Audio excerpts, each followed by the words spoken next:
India was the sea, and then Bali was the watering and the nurturing of the seed that made my yoga bloom into my life. Now yoga is my life. So this seed was put in India by those teachers, very traditional, very, very authentic, a lot of integrity, a lot of dedication, very traditional Indian teachings. I had access to those teachers that were embodying yoga in their life, you know. So it was good to have that kind of authenticity, because I immediately realized that yoga was not physical, that the physical effects were just a result of something much more subtle and much more deeper. And we came to Bali, and I've been guided and blessed again by meeting two beautiful teachers. They really kept feeding the same seed in the sense of integrity, naturality, spontaneity, and the final aim is being in harmony with yourself, accepting yourself fully. So I think this work on the deeper level that reflects on the physical, and then you find healing indeed, but on the physical plane, but also you transform the way you approach and you perceive the world, and so your life also starts unfolding different.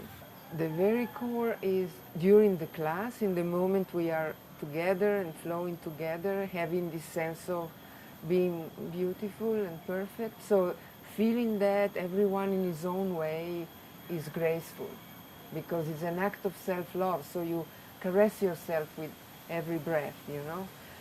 But then my final goal, really my dream, is when they go back to the other situation, keeping this self-love.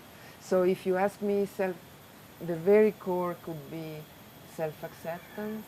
Wherever we are now, we are absolutely lovable and perfect. And then if you start by setting this alignment to the love of yourself, you start to feeling you are abundant. You already have so much within. And even if you have impediment, I have physical impediment and I'm aging rapidly, and everyone, the body is decaying. But in the aligning with the rhythm and accepting and being joyful, everything unfolds differently in a more harmonious way.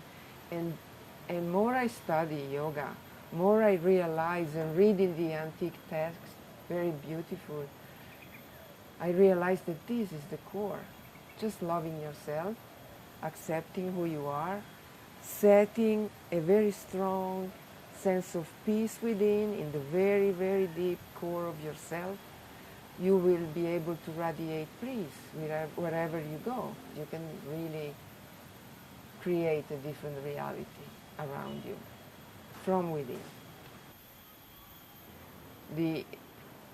The images around and the conditioning from what is the iconography of yoga in modern days is really confusing, while actually yoga is for everybody, everybody, ogni corpo, ogni età, ogni momento è buono per lo yoga, no limitation.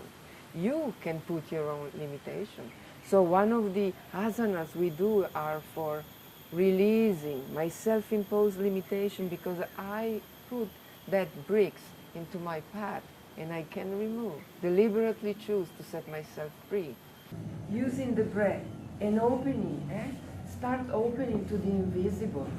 So we will breathe all the way along the physical body, leaning back a little bit, and then more breath we receive.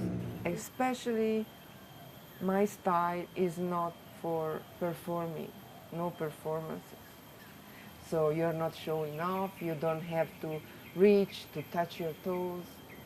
The yoga teacher doesn't stand on his head. The yoga teacher stands on his heart and deliver from the heart. So you don't need to have any particularly physical ability. You just need to be able to radiate your love and eventually your wisdom or your knowledge from your heart. saying to my Italian student, this is a spiritual yoga, they say, quando dici spirituale in Italia ti spaventi, no? Perché, oh, cos'è questa cosa? Noi abbiamo un dogma molto, molto radicato e molto limitante. E invece questo spirito è quello che c'è dentro di te.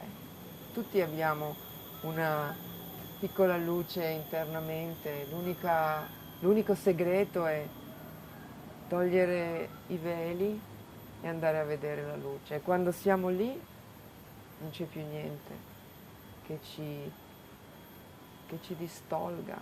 Ma also through the sufferings we have challenge, and of course we have impediments that are not self-imposed. Something challenging is coming often. But there is always the moment you can return to yourself and find some sort of refuge somewhere, if you are able to connect with your essence. You know, releasing and dissolving the fogs of your thoughts and conditioning and influence. And it's the same you were saying about the images of yoga. They are all slim, they are all young. This is a conditioning, this is false. You breathe, you expand your heart, and you relax, and this is yoga. You unite your hands and say namaskara, and this is yoga, you know? So it's so simple. It's just a matter of wanting to go there. This readiness should be there. So if you are willing, you can think about your spine as like a few bones, same bones, put one on top of the other. Ah, okay, beautiful, my spine. Okay, I have a beautiful spine. But if you're willing to see beyond, your spine can be a canal. And you are constantly connecting with the terrestrial force and the celestial. And then you send your breath there and close your eyes, and immediately you shift into a dimension that is invisible but is there, manifesting in you. So just being willing, and the Balinese, they teach you this very well. Willing to see that this tree has a lot of inhabitants. So before cutting the tree, you need to go and ask permission to the invisible. And saying, willingness to see beyond the limitation of the mind. There is a beautiful teaching, it comes from the Buddhist tradition, and it said, it doesn't matter how often you go there, or how long you stay seated in this silent mind. It doesn't matter how often and how long. It matters how quick can you reach that state. So you have your busy life, but you have this connection with your inner core. And so if you are aware of your inner light, there's no problem. You can also meditate in front of the traffic light. Instead of getting nervous because it doesn't turn green, you breathe and expand your heart. And I promise, your perception change is not that the traffic light is faster, it's just your perception has shifted and everything is more calm. And you are connected with what is really important, yourself, not the time you stay waiting in the traffic. And it's something we can really train. And if you don't find the time to go regularly to yoga or every day, actually I develop a special routine to open the sunrise flow, the morning flow. You just open your body to whatever comes that day in a luminous way. You take the light within, and then you can go into the traffic, into your office, open space, people looking at you. But if you have this component, at least something that makes you stronger and more sincere. again, the willingness must be there. So are you ready to explore? Even if you do a drop in the ocean of your hectic life, is worthy. I propose making space for the breath. Breathing.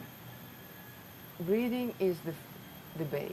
Breathing is fundamental, is our aliveness. I always use this metaphor of the wave coming and going, so this happens without any effort.